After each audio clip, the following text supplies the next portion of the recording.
CM Revanth Reddy సంచలన వ్యాఖ్యలు చేశారు.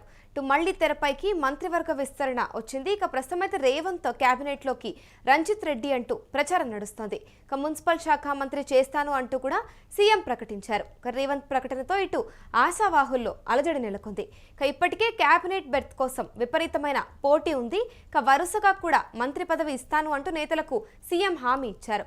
రేవంత్ తాజా ప్రకటనతో ప్రస్తుతం అయితే కాంగ్రెస్ లో కుదుపు నెలకొంది. మున్సిపాలిటీలో ప్రత్యేకమైన అభివృద్ధి కార్యక్రమాలను తీసుకొని రంజిత్ రెడ్డి గారిని ప్రత్యేకమైన బాధ్యత ఇచ్చి మున్సిపల్ మంత్రిగా వారిని పెట్టి ఈ చేవెళ్ల పార్లమెంటు నియోజకవర్గంలో ఉన్న ప్రతి మున్సిపాలిటీకి ప్రత్యేకమైన నిధులు ఇస్తా, ప్రతి మున్సిపాలిటీలో ప్రత్యేకమైన అభివృద్ధి కార్యక్రమాలను తీసుకొని రంజిత్ రెడ్డి గారిని ప్రత్యేకమైన బాధ్యత ఇచ్చి మున్సిపల్ మంత్రిగా వారిని పెట్టి ఈ చేవెళ్ల పార్లమెంటు నియోజకవర్గంలో ఉన్న ప్రతి మున్సిపాలిటీకి ప్రత్యేకమైన నిధులు ఇస్తా. ఇదే అంశంపైన పూర్తి డీటెయిల్స్ మా ప్రతినిధి సతీష్ అందిస్తారు. సతీష్, చెప్పండి, మంత్రివర్గ విస్తరణ గురించి మళ్లీ తెరపైకి వచ్చిందని తెలుస్తోంది. కంప్లీట్ డీటెయిల్స్ ఏంటి? ముఖ్యంగా మున్సిపాలిటీ ఎన్నికల ప్రచారంలో భాగంగా మొత్తం అన్ని జిల్లాలు పర్యటనలు చేస్తా ఉన్నారు. మున్సిపల్లో పెద్ద ఎత్తున కాంగ్రెస్ పార్టీకి 90% పైన సీట్లు గెలవాలనేది ప్రధాన అంశంగా తీసుకున్నారు. దాంతో పాటు ముఖ్యంగా అన్ని జిల్లాల పర్యటనలు చేస్తున్నారు. భారీ బహిరంగ సభలు మొత్తం కూడా అందరు నేతలను సమన్వయం చేసుకుంటూ కూడా అటు ఒకవైపు కాంగ్రెస్ కార్యకర్తలకి, ఒకవైపు కాంగ్రెస్ నాయకులకి అందరికీ కూడా క్యాడర్ లో ఉత్సాహం నింపే ప్రయత్నం అయితే చేస్తా ఉన్నారు. అక్కడక్కడ ఆశావాహులను కూడా సంతృప్తి పరిచే పనిలో పడ్డారు. ముఖ్యంగా మొన్న ఏదైతే ఈ వ్యాఖ్యలు ఏవైతే చేసినారో సో ఇవన్నీ కూడా మొన్న షబీర్ అలీకి కూడా ఒక మంత్రి పదవి ఇస్తానని చెప్పడం ప్రస్తుతం వైరల్ అవుతుంది. అది మరొక ముందే మళ్ళీ నిన్న ఏదైతే చేవెళ్ల సభలో రంజిత్ రెడ్డికి మంత్రి పదవి ఇస్తా, ముఖ్యంగా మున్సిపల్ మంత్రి పదవి ఇస్తా అంటే మున్సిపల్ ఎన్నికల వేళ ఒకవేళ మీరు చేవెళ్లలో గనక ఇక్కడ పెద్ద ఎత్తున మున్సిపల్ కి సంబంధించినటువంటి సీట్లు గెలిస్తే అంటే 90% 100% గెలిస్తే కనుక నేను ఇక్కడ ఉన్నటువంటి మీ లోకల్ లీడర్ కే మంత్రి పదవి ఇస్తాను, అది కూడా మున్సిపల్ మంత్రి పదవి ఇస్తాను. దాంతో పాటుగా ప్రత్యేక రంజిత్ రెడ్డిని మున్సిపల్ శాఖకి సెలెక్ట్ చేసుకోవడానికి కారణాలు ఏంటంటారు? ముఖ్యంగా అంటే రంజిత్ రెడ్డి అక్కడ ఉన్నటువంటి రాజకీయ అనుభవం కావచ్చు, రంజిత్ రెడ్డికి ఉన్నటువంటి మొత్తం కూడా ఆ జిల్లాకు ఉన్నటువంటి పట్టు కావచ్చు, ఆ నియోజకవర్గం పట్టు కావచ్చు, ఇవన్నీ కూడా దృష్టిలో పెట్టుకొని రంజిత్ రెడ్డి, ఎందుకంటే హైదరాబాద్ లో కూడా కొంత క్యాడర్ ఉంటుంది రంజిత్ రెడ్డికి, ఇటు చేవెళ్లలో కూడా క్యాడర్ ఉంటుంది. అంటే హైదరాబాద్ కు దగ్గరలో ఉన్నటువంటి చేవెళ్ల కూడా పెద్ద ఎత్తున డెవలప్ అవుతుంది కాబట్టి మొత్తం క్యాడర్ అంతా సమన్వయం చేసే అవకాశం ఉంటది. మంత్రి పదవి ఇచ్చి దాంతో పాటుగా ప్రత్యేక నిధులు కూడా ఇస్తానని చెప్పడం ఇప్పుడు ప్రస్తుతం చర్చనీయాంశంగా మారింది.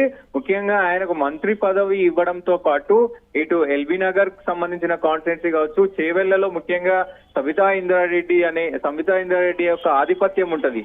ఆ ఆధిపత్యాన్ని గనక తగ్గించి ఆ మొత్తం ఏదైతే రంగారెడ్డి జిల్లాను మొత్తం ఉమ్మడి రంగారెడ్డి జిల్లాను గుప్పిట్లో పెట్టుకోవడానికి రంజిత్ రెడ్డికి ఈ పదవి ఇస్తే గనక మొత్తం ఉమ్మడి రంగారెడ్డి జిల్లాను మొత్తం రంజిత్ రెడ్డి కంట్రోల్ చేయగలుగుతాడు. అలాగే ఆయనకు మంత్రి పదవి ఇస్తే ప్రత్యేక హోదా ఉంటది, దాంతో పాటు మొత్తం సమన్వయం చేసే అవకాశం ఉంటది. కాబట్టి అటు సబితా ఇంద్రారెడ్డికి కూడా చెక్ పెట్టొచ్చు అనే దీంతోనే ముఖ్యంగా ఆయన ఈ కీలక వ్యాఖ్యలు చేసినట్టు కనబడతా ఉంది. ముఖ్యంగా షబీర్ అలీకి కూడా నేను మంత్రి పదవిని ఇస్తానని చెప్పడం ఒకవైపు, ఇప్పుడు ప్రస్తుతం మున్సిపల్ మంత్రిగా రంజిత్ రెడ్డిని చేస్తానని చెప్పడం ఒకవైపు, మరి ఇట్లా మంత్రుల పదవులు నేను ఇస్తాను అని హామీ ఇస్తున్నారు. కానీ మరి మంత్రి పదవులు ఇప్పటికే చాలా రోజుల నుంచి కూడా పెద్ద ఎత్తున ఖాళీగా ఉన్నాయి, చాలా మంత్రి పదవులు ఖాళీగా ఉన్నాయి. కొంతమందికి పాత మంత్రులు ఎవరైతే సరిగా పనిచేయలేదో వాళ్లకు రిమూవ్ చేసి కొత్త వాళ్ళని తీసుకుంటామని వస్తా ఉంది. సో ఈ ఎన్నికల తర్వాత దాదాపు అంటే పాత కొత్త అని కాకుండా ఈ ఎన్నికల తర్వాత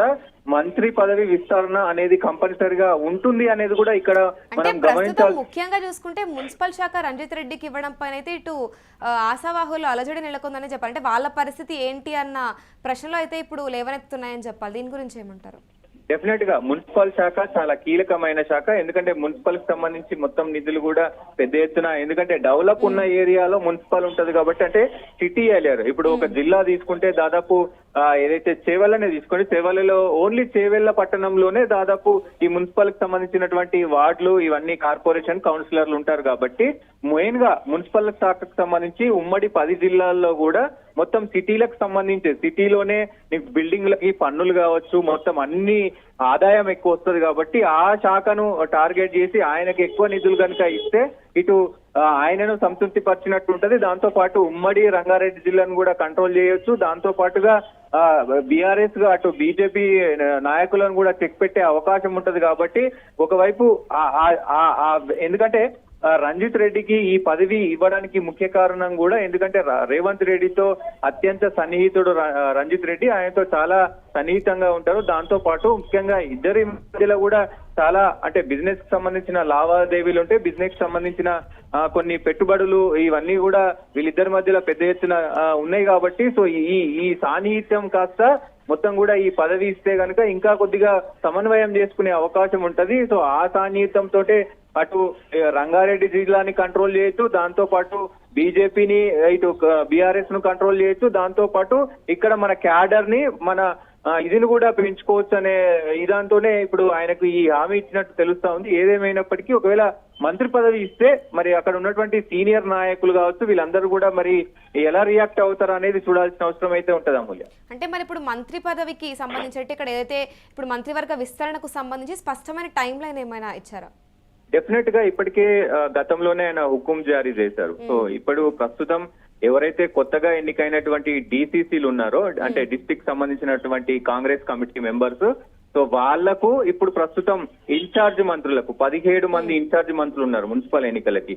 ఈ 17 మంది ఇన్ఛార్జ్ మంత్రులకు అలాగే డీసీసీలు అందరికీ కూడా దాదాపు 30 పైన చిల్లర అంటే 37 స్థానాలకు డీసీసీలు ఇచ్చినారు. సో వీళ్ళు ఈ 17 మంది ఇన్ఛార్జ్ మంత్రులు దాంతో పాటు కేబినెట్ మంత్రులు వీళ్ళందరి పర్ఫార్మెన్స్ కూడా ఈ మున్సిపల్ ఎన్నికల తర్వాత మొత్తం కూడా రేవంత్ రెడ్డి దగ్గరికి ఆ మొత్తం రిపోర్ట్ అంతా కూడా వెళ్తుంది. ఎవరెవరి పర్ఫార్మెన్స్ ఏముంది, ఎవరెవరి వెసులుబాట్లు ఏమున్నాయి, ఎవరెవరు పార్టీకి వ్యతిరేకంగా పనిచేశారు, ముఖ్యంగా రెబల్స్ ను ఎవరెవరు నిలబెట్టారు, ఇవన్నీ కూడా ఆ రిపోర్ట్ తయారు చేసుకొని ఆ రిపోర్ట్ ఆధారంగానే ఎవరెవరి పదవులు ఉండబోతా ఉన్నాయి, ఎవరెవరి పదవులకు మంత్రి పదవులు కూడా వెళ్ళబోతా ఉన్నాయి, కొత్త వాళ్ళకి ఎవరికి రాబోతున్నాయి అనేది కూడా నిర్ణయం అయితే రాబోతుంది.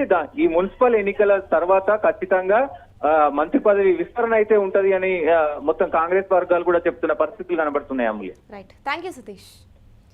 సీఎం రేవంత్ రెడ్డి సంచలన వ్యాఖ్యలు చేశారు. ఇటు మళ్లీ తెరపైకి మంత్రివర్గ విస్తరణ వచ్చిందని చెప్పాలి. ఇక రేవంత్ క్యాబినెట్లోకి రంజిత్ రెడ్డి అంటూ ప్రచారం నడుస్తోంది. ఇక మున్సిపల్ శాఖ మంత్రిని చేస్తాను అంటూ కూడా సీఎం రేవంత్ రెడ్డి ప్రకటించారు. రేవంత్ ప్రకటనతో ప్రస్తుతం ఆశావాహుల్లో అలజడి నెలకొంది. ఇక ఇప్పటికీ క్యాబినెట్ బర్త్ కోసం విపరీతమైన పోటీ సాగుతోంది. ఇక వరుసగా మంత్రి పదవి ఇస్తాను అంటూ కూడా నేతలకు సీఎం హామీ ఇచ్చారు. రేవంత్ తాజా ప్రకటనతో ప్రస్తుతం కాంగ్రెస్ లో కుదుపు నెలకొందనే చెప్పాలి. ఇక దీనికి సంబంధించి ప్రస్తుతం ఆశావాహుల్లో కూడా అలజడి నెలకొందంటే వాళ్ళ పరిస్థితి ఏంటి అంటూ కూడా వాళ్ళు ప్రశ్నలు అయితే లేవనెత్తుతూ ఉన్నాయి. ఇక దీనికి సంబంధించి ఖచ్చితంగా మున్సిపల్ ఎలక్షన్లు అయిపోయాక ఇటు మంత్రివర్గ విస్తరణకు సంబంధించి ఖచ్చితంగా కూడా నిర్ణయం తీసుకుంటామంటూ తెలిపారు.